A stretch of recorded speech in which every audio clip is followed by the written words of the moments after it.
What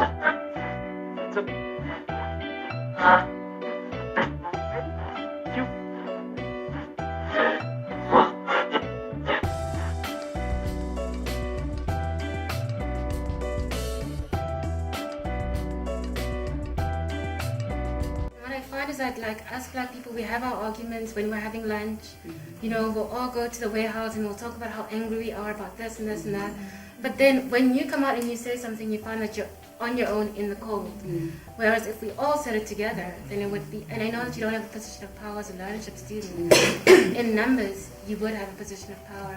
But how are we able to pull those numbers together to actually be heard? I need to know about my country and the history of this country, because I cannot stand out and say, hey, I'm not happy about this and this and that. Who are the custodians of the South African history and where are they today?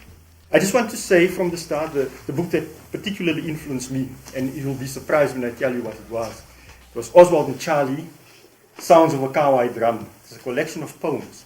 Now, I mean, that's how valuable things were in those days. It was ultimately banned, but at the time, in 1973 when it came out, it wasn't banned, it was freely available. And it was one of our revolutionary books, believe it or not, because it spoke about people's experiences, people's daily experiences, our mothers and fathers who had to go to work and sit on the pavement and eat rotten pork sausages for lunch. And I mean, those kinds of realities really touched you about the kind of reality that Oswald and Charlie was able to capture. He was a messenger. He started out his life as a messenger on a scooter bike to take documents to court and back. And he witnessed all these things. He witnessed unemployment. He witnessed poverty. He witnessed inequality. And most of all, he witnessed racism of the worst kind, where you have in places like Johannesburg, the hub of, and even at that time, the hub of the economy of the country, and people were very unequal. Not much difference today in some areas, but I mean, these are realities that people wrote about, and this is what we as young people internalized and moved us into the Black consciousness movement to find out more. I was born in that era, or I grew up in that era where the late Hector Peterson would have been my age if he lived today.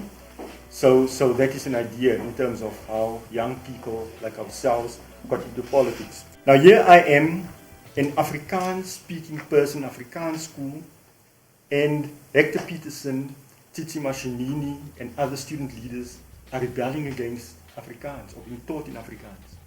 Now, I want you to imagine what that would do to somebody who's Afrikaans, but who also holds dear the kind of values that people are talking about in Oswald and Charlie's Sounds of a Cowhide Drum, talking about the kind of inequalities that exist in society. I think there were, in between all of this, there was a team of level-headed, if one wants to call it that. By level-headed I mean not antagonistic to other people who are also part of the struggle, who looked at a very broad liberation of people and not only a blinkered sort of vision, and who felt it important to work where the masses are.